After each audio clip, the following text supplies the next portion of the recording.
স্বৈরাচার এরশাদ কিংবা ফ্যাসিবাদ হাসিনার বিরুদ্ধে আপোষহীন লড়াইয়ে নেতৃত্ব দিয়ে বরাবরই আলোচনায় বেগম খালেদা জিয়া।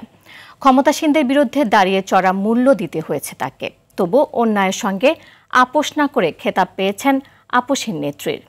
৮০ পেরিয়ে ৮১ বছরে পা দিলেও দলীয় প্রধানের জন্মদিনে বিগত দিনের মতো এবারও নেই আড়ম্বরপূর্ণ কোনো আয়োজন। বিগত দিনে স্বৈর শাসকেরা যখন জন্ম এবং মৃত্যুবার্ষিকী ঢাকঢোল পিটিয়ে চাপিয়ে দিত দেশবাসীকে, তার বিপরীতে সুযোগ পেয়েও সেভাবে উদযাপন করছেন না খালেদা জিয়া। মাইদুর রহমান রুবেল তুলে ধরছেন খালেদা জিয়ার সংগ্রামী জীবনের খণ্ডচিত্র। ৫৬,০০০ বর্গমাইলের বাংলাদেশের ৫৪ বছরের রাজনীতির আকাশে অনেকের নাম থাকলেও বেগম খালেদা জিয়ার নাম জড়িয়ে আছে অনন্য উচ্চতায়। ১৯৪৫ সালের ১৫ই আগস্ট দিনাজপুরে বাবা ইস্কান্দার মজুমদার এবং মা বেগম তৈয়বা মজুমদারের ঘর আলোকিত করে জন্ম নেয় খালেদা খনম পুতুল। ৩ ভাই ২ বোনের মধ্যে পুতুল ছিলেন তৃতীয়। তাদের আদিনিবাস ফেনীতে। ১৯৬০ সালে সেনা কর্মকর্তা জিয়াউর রহমানের সাথে বিবাহ বন্ধনে আবদ্ধ হন। তাদের ঘরে জন্ম নেন তারেক রহমান ও আরাফাত রহমান।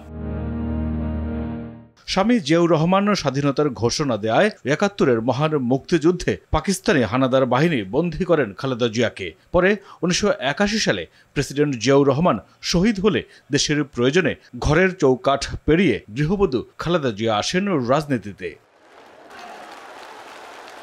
স্বৈরাচার এরশাদের বিরুদ্ধে দুর্বার আন্দোলনের নেতৃত্ব দিয়ে জনতার রায়ে অসীন হন দেশনেত্রী প্রধানমন্ত্রী হিসেবে। দেশের প্রথম নারী প্রধানমন্ত্রীর আসন অলংকৃত করেন খালেদা জিয়া। ছিলেন সার্কের প্রথম নারী চেয়ারপারসনও। ৩ বার দেশের প্রধানমন্ত্রীর দায়িত্ব পালন করেন খালেদা জিয়া। মানুষের দাবি আদায়ে সবসময় সোচ্চার ছিলেন রাজপথে। ২০১৪ ও ২০১৮ নির্বাচনে ফ্যাসিবাদী সরকার শেখ হাসিনার বিরোধিতা করে হন গৃহবন্দী। তারা মিথ্যা কথা বলছে। 1-11 এবং স্বৈরাচার শেখ হাসিনা কারাগারে পাঠান আপোষহীন এই নেত্রীকে। হামলা মামলার নানা ঘাত প্রতিঘাত পার হয়ে গণতন্ত্রের জন্য উচ্চকিত কণ্ঠ ছিল খালেদা জিয়ার। বড় সন্তানের দীর্ঘ নির্বাসন আর ছোট সন্তান আরাফাত রহমানকে হারিয়ে হয়ে পড়েন নিঃসঙ্গ জীবনের বাসিন্দা। নানা জটিল রোগে আক্রান্ত হয়ে সময় কাটে হাসপাতালের বিছানায়।